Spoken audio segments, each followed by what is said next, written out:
Good afternoon. Welcome to Lunchtime News. I'm Jackie Wimbiru, and our sign language is Eve Wangeshi. Now, let's start the broadcast. Village elders across the country will start receiving a monthly stipend from the government effective July 1st, 2026. This was announced Tuesday by the Ministry of Interior and National Administration. Interior Principal Secretary Raymond Omolo made the revelation during induction training for 530 newly appointed Deputy County Commissioners. During the induction, he spelled out the role of Deputy County Commissioners as the link between national government policies and implementation on the ground. Omolo called for discipline and professionalism among the newly appointed deputies, warning that compromised officers will not be tolerated.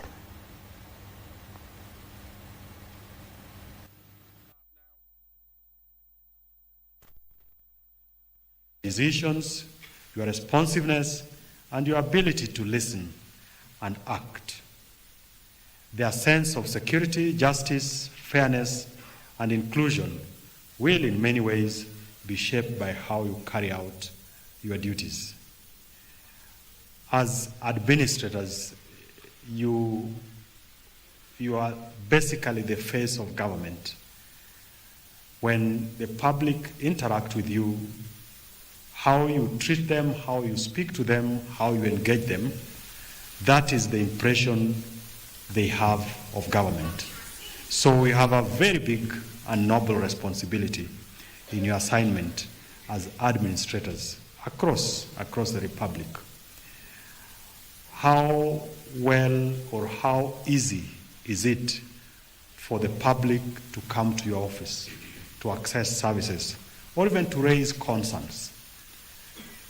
As administrators, as DCCs, you also support us in the recruitment of officers, the chiefs and the assistant chiefs.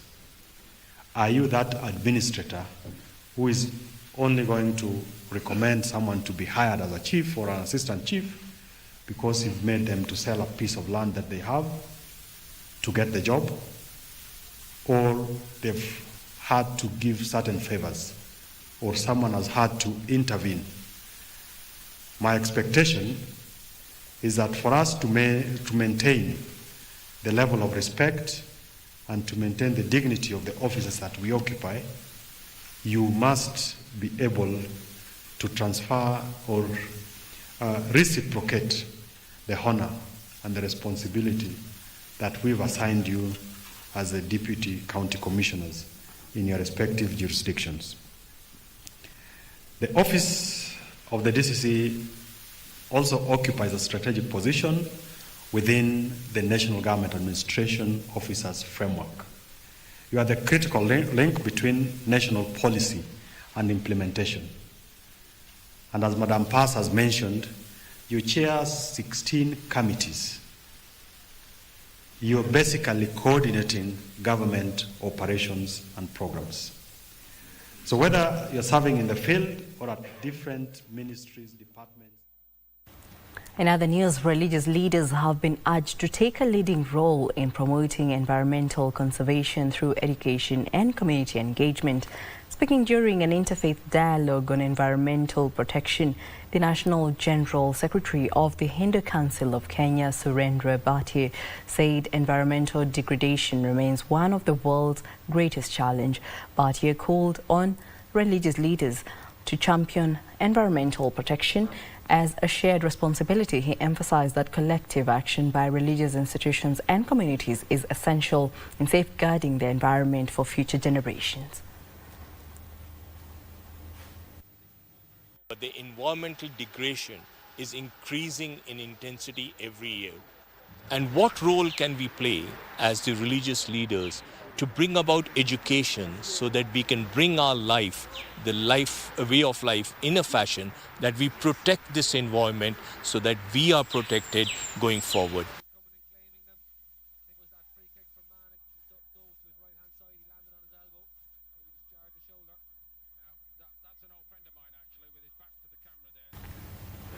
Mental health advocates are urging Kenyan men to speak up about emotional struggles and seek help warning that silent suffering is fueling depression, substance abuse and rising cases of domestic violence. As activities marking Men's Mental Health Month come to a close, mental health advocates are calling on men to break the silence and seek support before their struggles escalate. Speaking during a mental health awareness forum in Tinganga Village, Kiambu County, stakeholders say depression, low self-esteem, drug and substance abuse and financial pressure continue to affect many men across the country. They urge communities to create safe spaces where men can openly share their experiences without fear of stigma. Stakeholders also called for sustained public awareness campaigns to encourage early intervention and reduce mental health stigma.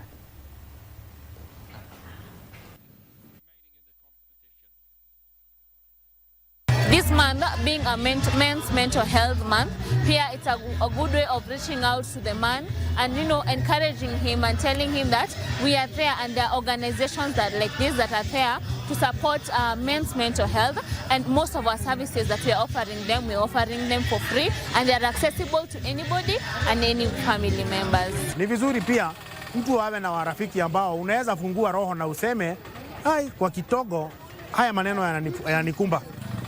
Na hiyo ni jinsi moja ya kuanza kupona hata kabla hujaanza kupata kielelezo zaidi. Hii maneno inafaa kuenezwa, watu wafahamu kabisa.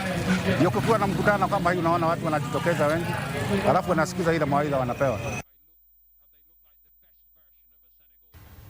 Moving on, 3 men have died mysteriously as they were trying to unblock a sewer line at the satellite area of Kaveria-Lelana Road in Nairobi. The incident comes after a child fell into the sewer but was rescued. Their bodies have been preserved at the Kenyatta National Hospital mortuary. The 3 men have been identified as John Clooney, who was the first to enter the manhole, his uncle Gideon Musila, who entered the sewer to rescue him, and the third person, Moses Kidure, who attempted to save them. Ati walikuwa kazi ya kufuruta sewage chini ili block. Kublock ndio sasa walikuwa na furuta ndio sewage iende. Kumbe hiyo vile aliingia ndani Gideon akakwama. Kukwama mwingine anakuja kumfuruta ndio hiyo akaenda. Tena mwingine watatu ndio huyo akaenda. Hakuna mtu alikumba kufunga kamba, walikuwa naingia tu hivyo na wanaenda hivyo. Satellite residents have condemned the road design engineer who placed all manholes at the center of the road, hence risking the lives of passers-by. Hata hivyo naona manholes hizi chumba zinaibiwa sana, hata zinaachwa open. Naangalia ile riski kwa hapa sewage katikati ya barabara, the center of the road. Inaweza cause death watu wangapi hii Kenya kusema kweli. They have called for immediate intervention to avert further loss of lives. Tunaomba nyinyi serikali ambapo mkituletee watu kwa kutengeneza mabarabara, mtuletee watu wenye wako wasomi, alafu wakuje na wasikize mambo yenye wakaaji wa hapo wanataka. In the recent past, a child fell into the same sewer line but was rescued and rushed to the hospital for treatment. Kuna mtoto mwingine siku nyingine aliingia kwa hiyo sewage. Tukatoa mtoto tukakimbiza hospitali. Hata ni Kiogora ndiye alitoa mtoto akaenda kutibu mtoto. Hiyo ni ya kwanza. Tena hapo ya juu pia ilikuwa shida. Waliwacha tu hivi walevi wanakuja usiku wanaangukia. The bodies were taken to Kenyatta National Hospital mortuary awaiting autopsy. Give us in mind, Lunchtime News. Curtains have come down on the month-long Jijue Jibeta campaign, a file and pay sensitization caravan by the Kenya Revenue Authority. Ahead of Tuesday's midnight deadline for the filing of returns, the caravan toured Migori County on Monday for the last day of the roadshow, with stops in Esebania, Kehancha, Migori Town, Uriri, Awendo and Rongo. Hundreds of taxpayers turned to update their records in last-minute rush to beat the deadline. Alongside its officials, media partner, the Kenya Broadcasting Corporation, the Taxman, and the Jijue Jibeta Caravan have toured 24 counties for the sensitization of taxpayers. Eligible taxpayers have until midnight Tuesday to file their returns through multiple platforms available by KRA, including through WhatsApp or USSD code. I wish to take this opportunity to thank KRA for the partnership and trusting KBC to deliver in this Jijue Jibeta campaign, where the message has been simple. We have been encouraging Kenyans to file their tax on the USSD platform and the WhatsApp platform. This has been a 1-month roadshow and 64 mobile clinics. Now, efforts to enforce human rights and health standards within correctional facilities received a boost on Tuesday, with the State Department for Correctional Services receiving a donation of 980 mattresses from the Office of the Deputy President. The donation, which was delivered by Chief of Staff in the Office of the Deputy President, Dr. Christopher Wanjau, will support ongoing efforts focused on rehabilitation, human dignity and addressing overcrowding. Dr. Wanjau said every citizen, including those held in correctional facilities, has an inalienable right to dignity and treatment without discrimination. He, at the same time, called on all Kenyans to participate actively and fully in the reintegration of reform offenders into society. Tunza mali ya serikali kwa sababu yeyote gereza anaweza kuingia, ili muweze kukaa mazingira mema na mazingira ambayo yako na utu na heshima. The Constitution pia ilitambua umuhimu wa human dignity, of all Kenyans, irrespective of where they are. Either wako huko nje ama wako ndani ya prison.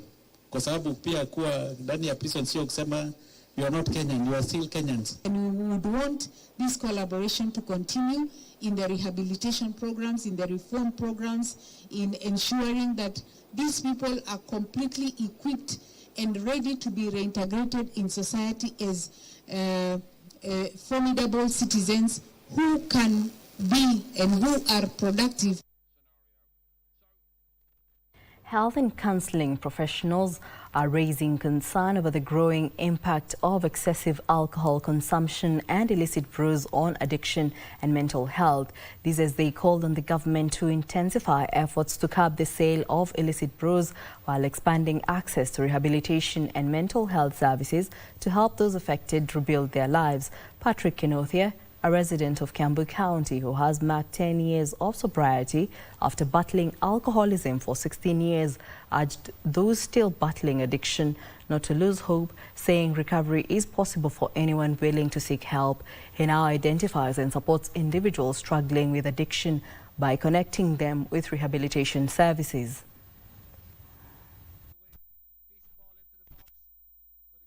Nilikuwa naishi mahali hapa na nilikuwa mlevi.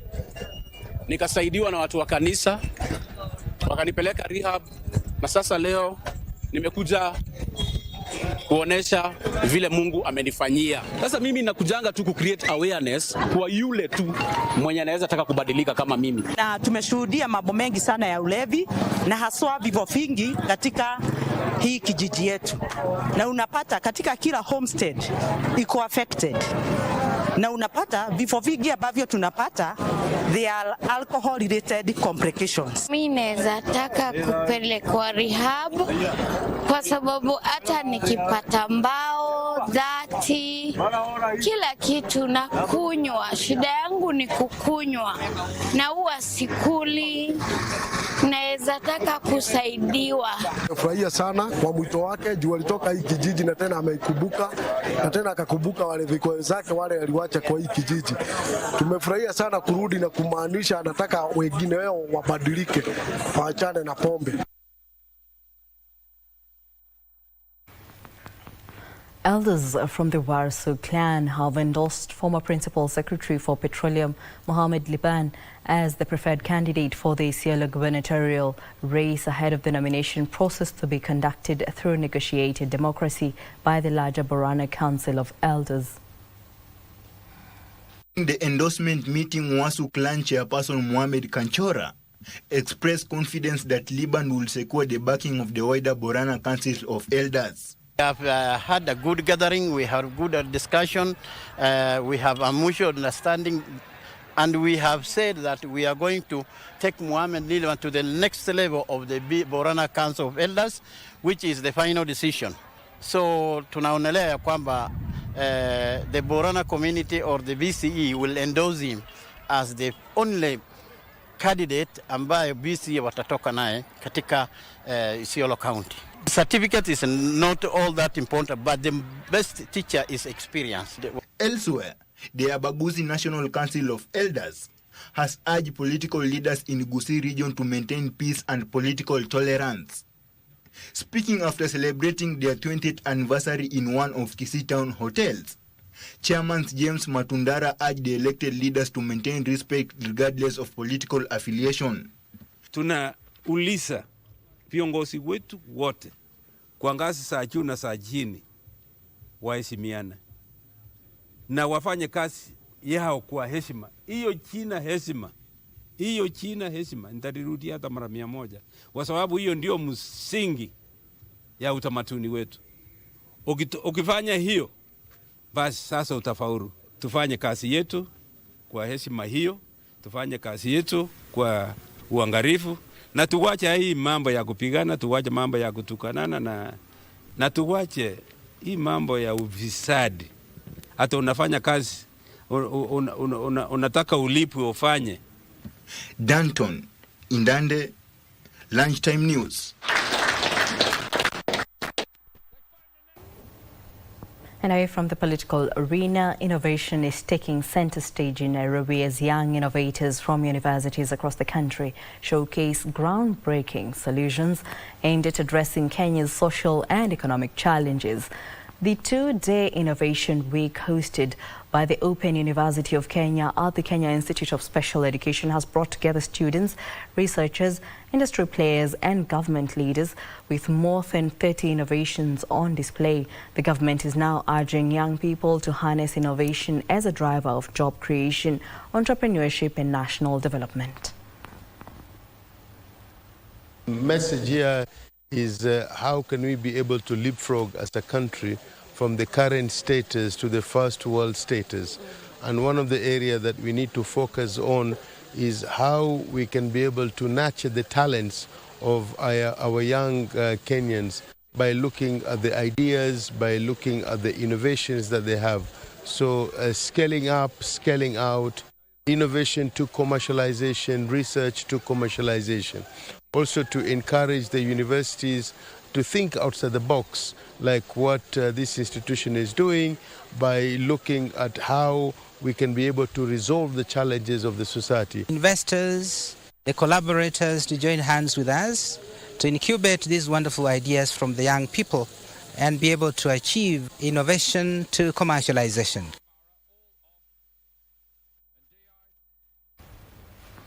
The National Transport and Safety Authority has urged manufacturers to focus more on safety features as one of the remedies to spiraling road accidents on Kenyan roads during the unveiling of Suzuki new models, a Super Carry. NTSA's Director General Nahashon Kondiwe said safety measures are key to maintaining operational continuity. The new models are expected to stimulate economic growth by empowering individuals and small businesses with efficient mobility solutions.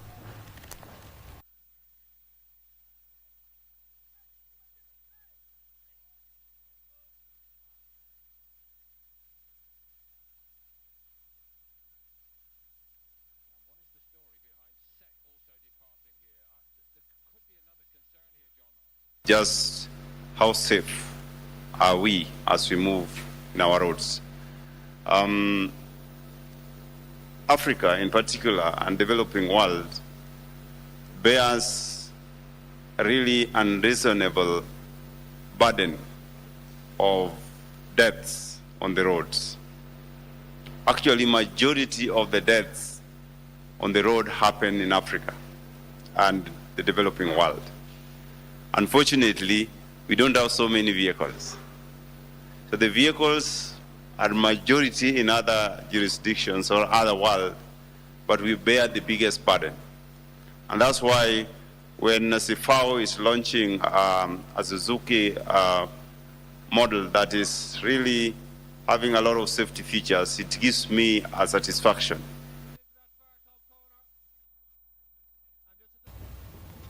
Women empowerment initiatives are taking the lead role in Samburu County, with local leaders terming it a game changer. Samburu women representatives said with the unpredictable rains and banditry that usually affect the only local livelihood, that is livestock keeping, women should turn their focus to other economic endeavors. She spoke when she donated tents and chairs to a group of women in Kisima area of Samburu West. The program targets a women group in villages to empower themselves economically.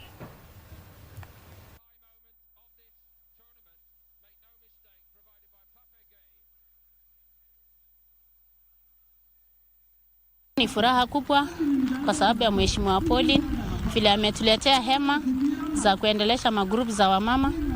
Hatujaipata tangu wale wengine walikuwa mbeleni, hakuna msaada yote tumeaipata, na leo tumeshukuru sana. Tuko na furaha kubwa sana. Sisi Jilali ilimaliza wanyama wetu. Hata hii vita iko hapa Samburu County, imeshukua mali yetu. Sasa tumepata ile mali ambao waisi hawawezi kuchukua ama Jilali hawezi kuchukua. Hii ni project kubwa ambayo imesaidia wakina mama, ni rahisi kufanya, ni rahisi kutunza, ni rahisi kuimplement, haihitaji mambo mingi. Kwa hivyo wamama tu wana keep hema yao vizuri na wanaweza kujitafutia kazi katika vijiji yao. Ninge encourage viongozi wote wa county hii, hata kama sio wewe ulipeleka hiyo hema ikienda kwa kijiji inakuwa property ya wakina mama. Saidieni wakina mama kupata kazi.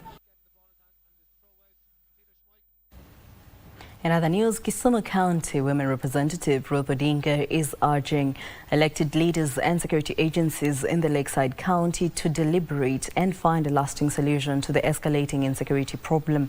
This comes in the wake of the recent killing of a night guard at Lake Comprehensive School and the murder of a woman within the informal Manyata estate. Last month, the son of former Matungu MP David Were was attacked and killed at night near his residence. The wave of killings has sparked fear among residents who are now calling on the police to not only intensify night patrols but also expedite investigations into the killings. She made the remarks when meeting women self-help groups in the county.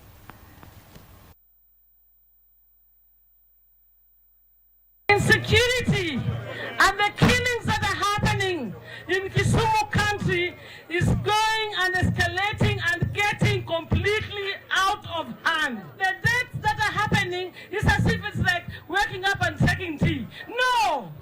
It cannot be accepted. Hatutaki mambo ya insecurity hapa Kisumu. Tunataka watu wakuje, watu wetu mahoteli zetu zijae, we should not portray Kisumu in a negative image. Naomba wananchi watusaidie pia, mkiwa na mambo kama ya ukosefu ya usalama, tusaidiane pamoja.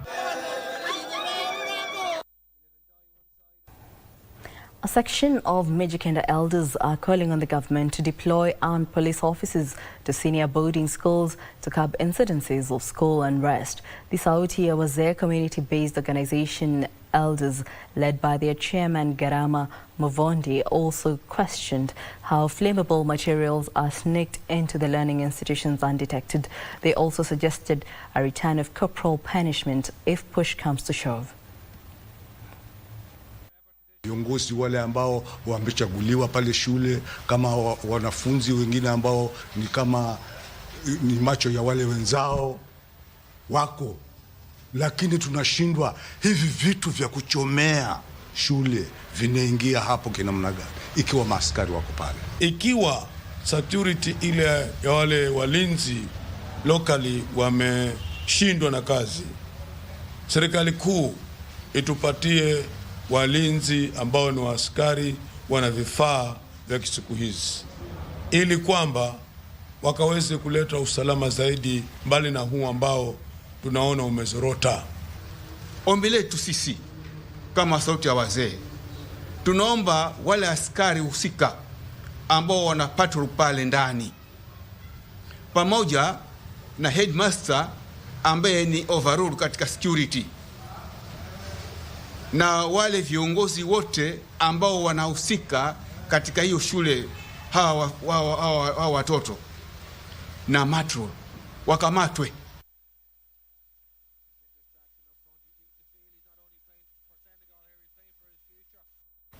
Youth leaders in Trans Nzoia have called for national dialogue on unemployment and creation of opportunities in the electoral process ahead of 2027 general election. Speaking in Chiragani constituency after an empowerment summit, the youth leaders warned political leaders against using desperate youth to propagate political violence for partisan interest. They further called on the government to pursue avenues that will empower the youth and give them solutions to challenges facing them. Shida kubwa ya vijana, ukiona by the time wanaandamana, ni kwa sababu zile agenda ama zile programs za empowerment ambazo zilikuwa zimepangwa hazijaweza kufanya nini? Kutekelezwa.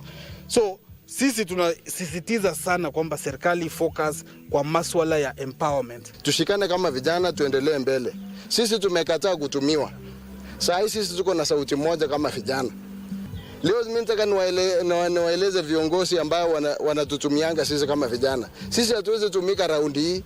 Sisi tumechanuka. Sisi kama vijana tumeamua kutaka tujiunge pamoja, tukataa hiyo maneno kabisa, tufuate njia ile ipasavyo. Kwa sababu ukiona kama vijana wako Nairobi, wamekosa kazi, ndio maana wanachanganyikiwa, wanadanganywa na hizo pesa kidogo.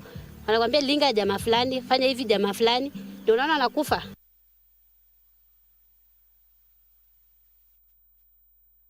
Landowners in Kajiado County are protesting what they say is a spike in land rates, warning the new charges are unaffordable and will further worsen the cost of living. They're now seeking the court's intervention to stop the implementation of the revised rates. Speaking during a meeting in Kware, Kajiado North, the residents said annual land rates have risen from 1,500 shillings to between 6,500 and 7,500, describing the increase as punitive and beyond the reach of many property owners.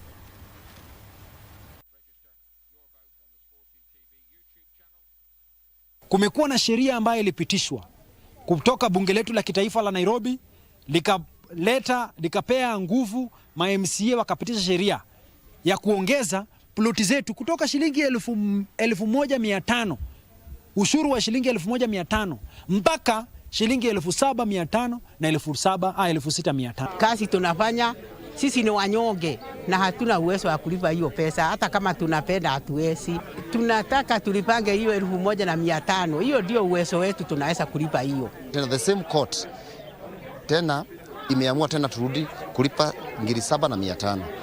How come na ilikuwa imeamua hata mwaka haijaisha, by the way tulilipa last year, tena this year tena imeongeza tena pesa. Well, that report from Kajiado brings us to a fast break here on Lunchtime News. Don't go too far, we still have more news coming up.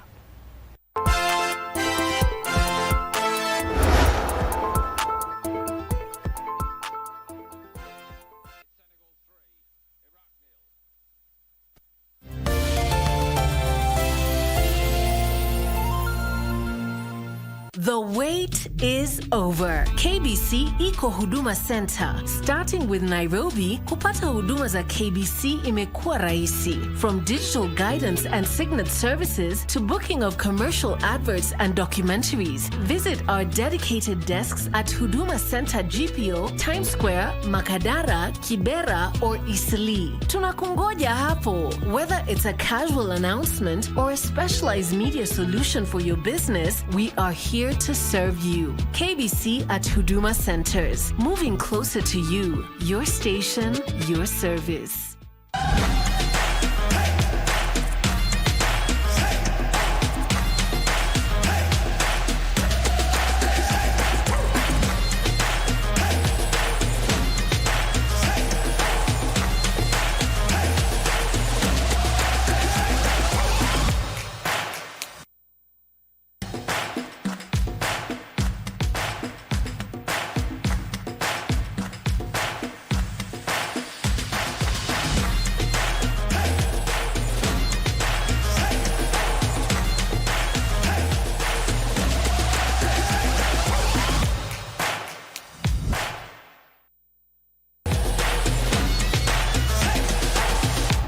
Naitwa Kenson Juma. Timu yangu yenyewe ni England. Mimi nashabikia England kabisa. Hapo kuna Declan Rice, Bukayo Saka, Madueke, na wengineo. Napenda stesheni ya KBC. Pia na ningependa kuambia mashabiki wengine wafuatilie hiyo stesheni. Stesheni nzuri kabisa.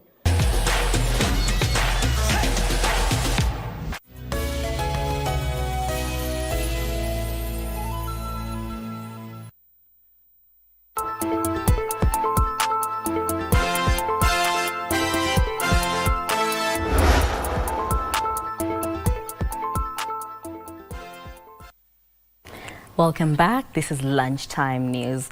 We now move over to the interactive segment of this bulletin, where motor insurance is mandatory in Kenya, but having an insurance certificate doesn't always mean you're covered. Today, we're joined by William Kiama, the manager of general insurance business at the Association of Kenya Insurers, to discuss the growing problem of fake motor insurance and how motorists can verify the cover in less than a minute. Welcome, sir. Thank you for having me. All right, now to start us off, many motorists believe that once they have an insurance certificate, they are fully covered. Is that always the case? No, that is not always the case. We have some unscrupulous agents sometimes who issue certificates that are not genuine. So sometimes you may find yourself with an invalid certificate. This being, for example, you may have a certificate of insurance taken by one person. When they sell the vehicle, the other person continues using that certificate, but the original owner cancels the certificate. So ideally, you'll be having a certificate on your windscreen, but that certificate is invalid. Mm-hmm. Yeah. Okay, perhaps how widespread is the problem of fake or invalid motor insurance in Kenya today? Well, the problem is actually growing. We have tried to do a quick check in terms of some region, the Central region, the Kisii region, and recently it was done in Garissa, and we saw the problem is actually big, especially in those parts like Garissa. So it's important for people to make sure that they do the verification of those certificates when they get them. Perhaps how are unsuspecting motorists ending up with fake insurance certificates? Okay, we have two categories of individuals. One, there are those who know that they actually have a fake certificate. They just want to pay a little money and then they get the certificate that is not genuine. There are those who do not know and they are conned by the sole agents. Sometimes an agent can take a purported agent, not actually an unregistered person even. They can take a 1 month cover, which may be genuine. Then when you are paying premium in installments, when you come to pay the second installments, they don't actually deliver that money to the insurance company. So they end up changing the dates on that certificate or editing that certificate. So you end up with an invalid certificate. So there are those who know that they actually have invalid, but there are those who don't know, and they are conned by unscrupulous people out there. And now, speaking of fake or invalid certificates, perhaps if I'm involved in an accident here and later discover that my insurance is invalid, perhaps what happens now? That will be a very, very great exposure to you as a motorist. We have seen cases where people have gone to lodge claims only to find that they actually don't have valid certificates, and those people end up paying anybody who has been injured in that accident. You end up repairing your vehicle. If you are to blame for the accident, you end up even repairing the other person's vehicle, the one that you have an accident with, because it's your responsibility to repair all the damages that you have caused. So it's a very, very big financial exposure which faces that kind of a person who find themselves with an invalid certificate. So you've mentioned the financial consequences. Perhaps what about the legal consequences one could face? Oh yeah, you also have legal exposure, because actually having an invalid certificate is a criminal offense, and that means you might be taken to court and you are jailed, or you are fined up to the tune of 10,000 or 1 year imprisonment, or you can even be given both punishments. That is a fine and also the imprisonment. Yeah.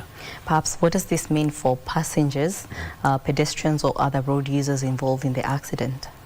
Now, the purpose of insurance is actually to protect the other road users. For the mandatory part, that is the third party only, that is the mandatory insurance that every motorist is required to have. And the purpose of that accident is to protect the other road users. In terms of damage to the property, in terms of injury, you may find, for example, in the event of death of a person, the amount, the maximum amount payable is Kenya shillings 3 million. You can imagine if you have, if it is a matatu carrying 14 people, and you hear like 10 have passed on, then that means the exposure is like 30 million. So you would need to pay that from your pocket, that 30 million. And an ordinary Kenyan, I don't see them paying the 30 million on them. Immediately the judgment is pronounced. Perhaps have you seen cases where a motorist only discovered their insurance was fake after an accident or a police inspection? Yeah, we have had cases where an accident happens, and then that is the time that you discover your insurance is fake. And now, if you are not blamed for the accident, you are a lucky person. But if you are the person to blame, then you face that financial outlay will be on your side. Then you need to repair your vehicle, you need to repair the vehicle of the other person, you need to pay for any injuries, any hospital bills that are incurred from that accident. So it's a very, very huge exposure that faces the person who doesn't have a valid certificate. So perhaps what should motorists look out for when dealing with insurance agents or brokers? What are the warning signs that an insurance certificate may not be genuine? Well, there are various ways that you can actually, from the conduct of the person who is selling to you the insurance. Number one, all insurance agents or brokers are supposed to be licensed. When you request somebody for a license, to see a copy of their license, and they are reluctant to give you a copy of the license, then you know maybe the insurance they are giving you may not be genuine. There are other persons that you find they want to do everything for you. They want to get you the insurance, they want to come and they want to get you a sticker to come and stick on your windscreen so that your job will only be to drive after they have done all that. Then that is also a red flag that you should see. When you ask somebody to give you a policy document and you find that they are not giving you a policy document, that should be a red flag. When somebody asks you, can you make payment, just make payment in cash? We don't take checks, we don't want M-Pesa. That should also be a red flag. We normally encourage people to make sure that you make payment electronically, and preferably you make that payment directly to the insurance company, because all the insurance companies have got their pay bills, and it is the best route is to make that payment directly. Those agents or those intermediaries will still get their commissions from the insurance company, even if you pay directly to the insurance company. Okay. Now, when it comes to verification, how long does it take, and how can motorists verify their insurance covers? Verification of insurance certificate is very easy. It takes less than a minute to do the verification, and we would urge every motorist to make sure that once you get the certificate, then you do the verification. We have two methods of doing the verification. One is you can download an app. We have an app called the Bima Yangu app. It is available in the Play Store, so you can download that app. That app is a very, very simple app. It looks like once you download the app, then you just go to the verification. It has several screens. That is, you can report a claim using the app. You can verify the certificate, and the key thing is you go to verify the certificate. The app looks like this. Then you can just go tap verify motor insurance certificate. Then what you need to do is to scan. You just scan the QR code on the certificate like this. Then it is there, you are, it is scanned. Then you just put in the registration number of the motor vehicle, KCR 567P. Come and put KCR 567P. And then you say verify. So after you do that, then you can see that the details are out here. It has brought in the details. It says that this certificate is genuine. It gives me the registration number of the vehicle. It tells me this is a Pro Box, and it tells me the certificate is issued by Monarch Insurance Company. Then it tells me the period of insurance is from 11th December 2023 5 to 10th December 2026. So you're able to see the insurance details on your phone. Immediately you do that. So it is simple and straightforward in terms of that verification. For those who do not have a smartphone, then there is you can use the USSD and you just dial *352#. *352#. Then you would be prompted to put in the certificate number. The certificate number is normally here at the top. This is the certificate number. Then you put in the certificate number. You'll be requested to put in the registration number, and then you'll be asked to verify. Then you are done. You get the details similar to what we have seen here from the app. And perhaps what information should motorists expect after verification? When you do the verification, there are various results that you get. For example, this one, the one that I've just verified, you have seen it is reading, it is genuine. If it is an expired certificate, then is it going to show you it is expired? And that means you don't have an insurance cover for that day. It can also bring in a result to say it is invalid. Now that is the one that we are referring to as a fake insurance certificate, the invalid certificate that gives you the invalid. It can also show you a result like it is upcoming. Then upcoming means it is starting either tomorrow or the next day. You know, you can take insurance to start at a future date. The only thing you cannot do is to backdate, but you can take starting from a future date. So when you verify that one, it is going to show it is upcoming. So it means you don't have insurance for today, but you have it from tomorrow or from the next day. Perhaps how often should motorists verify their cover? We would advise that immediately you get your insurance certificate, you do the verification immediately, so that then you get that comfort, because you take insurance so that you are comfortable in terms of when you are using the road. You know, even if something happens, then you are covered for that, for any kind of liabilities. So we would urge motorists to make sure that they do verify their certificates immediately they are sent to them. Now that the certificates are sent electronically, immediately you receive it, then the first thing to do is to verify the certificate.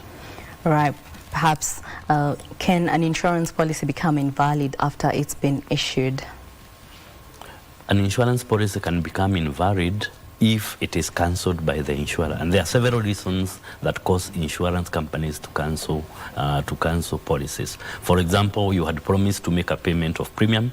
You pay premium. Sometimes we pay premium in installments. You pay the first installment, then you are unable to raise the other installment. Then what the insurance company will do is to cancel the policy. Other reasons for cancellation, they may see, like, for example, you did not tell them the truth from the start. So when they come to inspect the vehicle, they inspect the vehicle and find, for example, the vehicle had some damages which you had not disclosed, or something is amiss in the vehicle. Then that would cause an insurer to cancel the policy. Perhaps as we come to a close, what message would you like to leave the motorists about verifying their insurance before it's too late? The message I would like to leave with the viewers is, number one, immediately you get your motor certificate, you should just do the verification, even if you are getting it from your very, very trusted agent or your very, very trusted friend. You should just do the verification. We have seen very, very trusted people giving out those, the people that we have seen actually conned or using the certificates are conned by their friends. So even when you try to follow them up to tell them, let's now make this a criminal matter, sometimes they shy out because they are very close friends. So we would advise motorists to make sure that they do the verification immediately they get the certificate, the motor insurance certificate. All right.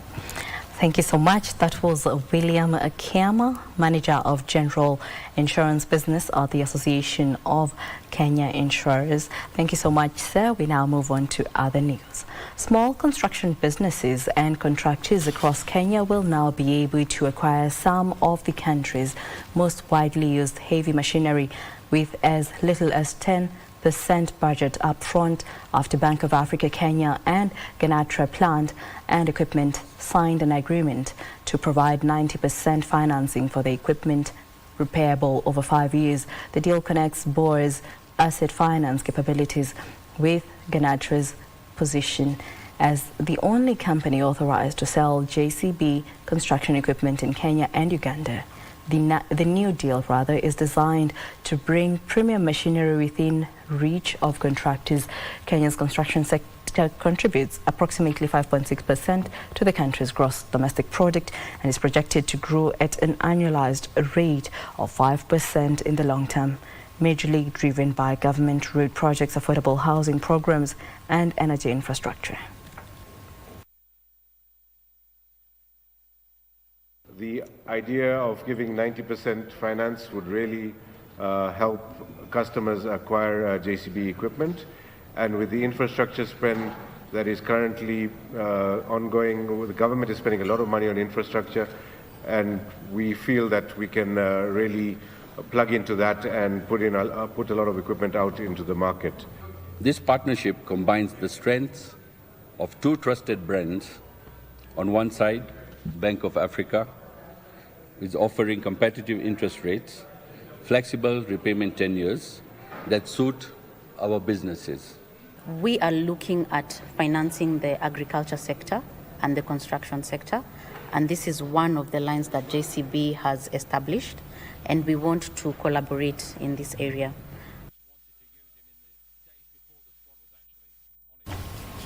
Delays in electing farmers' representative in the Kenya Sugar Board is hurting efforts to revive the industry in the country. The process, which has been delayed by almost 1 year, has seen the board operating without a fully constituted team, raising legal concern about its decisions. Cane farmers from the Upper Western region have now threatened to stop engaging with KSB until the Ministry of Agriculture commit to name a new election date for the farmer representatives.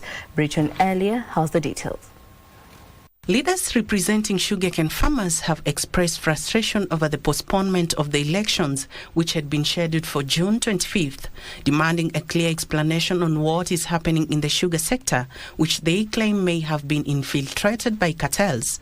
Walikuwa kingoja tarehe 25 juzi wapiga kura, lakini ikaahirishwa na wachaweka tarehe.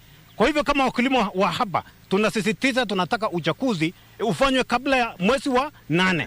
William Kopi, chairman Butali Farmers, has expressed their disappointment surrounding the Kenya Sugar Board, saying those opposing the activities of the board are not farmers. Hatutaki mambo tunayoyasikia kwamba labda mtu anapeleka mswada bungeni ya kwamba nomination inaweza kufanya na waziri wa agriculture. Wawajie wakulima wafanye haki yao. Fund ya kutoka Sugar Board kuja kwa wakulima kupata loan, kupata vifaa ya shamba inachelewesha na watu binafsi ambayo wako na ubinafsi wao. Kopi is raising concerns that the delay could pave way for fraudsters to influence the appointment of Sugar Board members, denying genuine sugarcane farmers their democratic right. We are disappointed the way sugar industry is being run.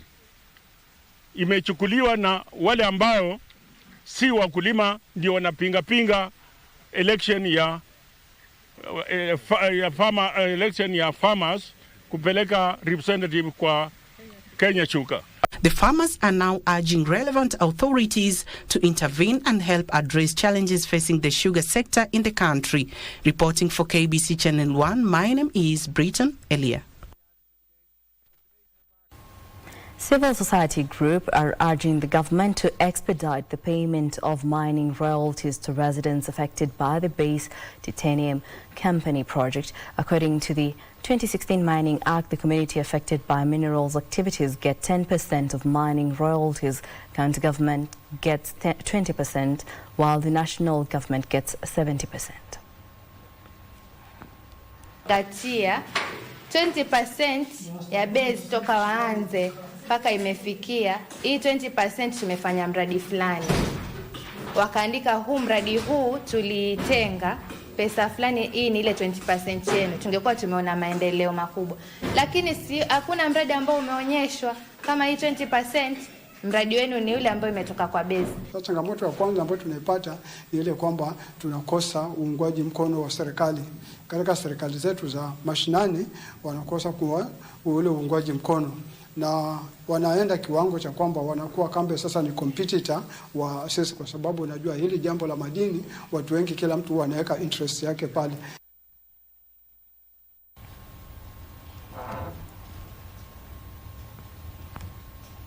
Now in sports news, the National Olympic Committee of Kenya has hosted a Continental Olympic Forum in Westlands and Nairobi, bringing together national Olympic committees from across Africa to begin preparations for the Los Angeles 2028 Olympic Games. The Olympic Solidarity Forum brought together African Olympic leaders in Nairobi to discuss athlete development, Olympic qualification pathways, and high-performance programs ahead of championships. Organized by the National Olympic Committee of Kenya under the International Olympic Committee's Olympic Solidarity Program. The forum also provides an opportunity for delegates to share best practices, strengthen partnership, and enhance sports governance across the continent.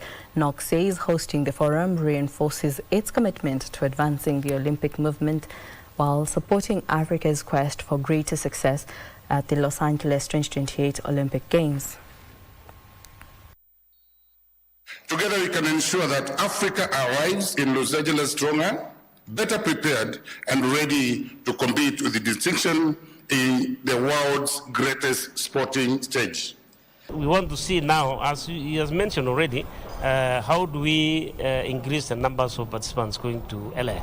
And that's why now we want to see the pathways on how the qualification standards will be met, the rankings of our athletes, and to ensure that we maximize on those areas that we know that will increase the number of athletes that will be going to LA.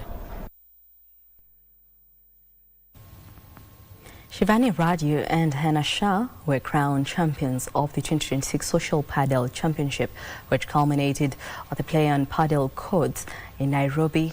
This is after defeating the formidable duo of Serish Thakur and Sayana Lather with a decisive 6-3 scoreline.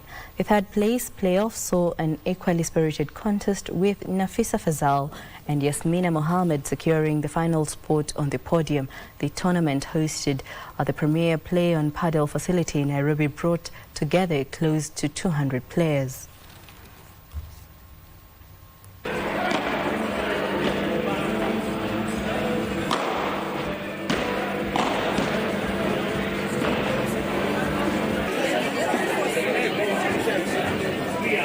It's been good. There's been a lot of progress and then some ups and downs. You win some, you lose some, but it's just, I think for me, it's a fitness thing. It's a passion.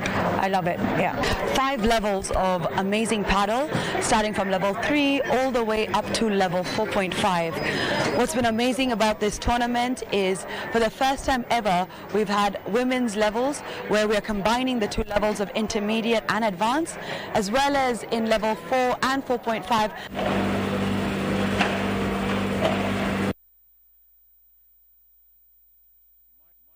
Allied. Well, excuse me for that. Now, in other news, Morocco became the first African nation to secure a place in the FIFA World Cup round of 16 after edging the Netherlands 3-2 on penalties following a thrilling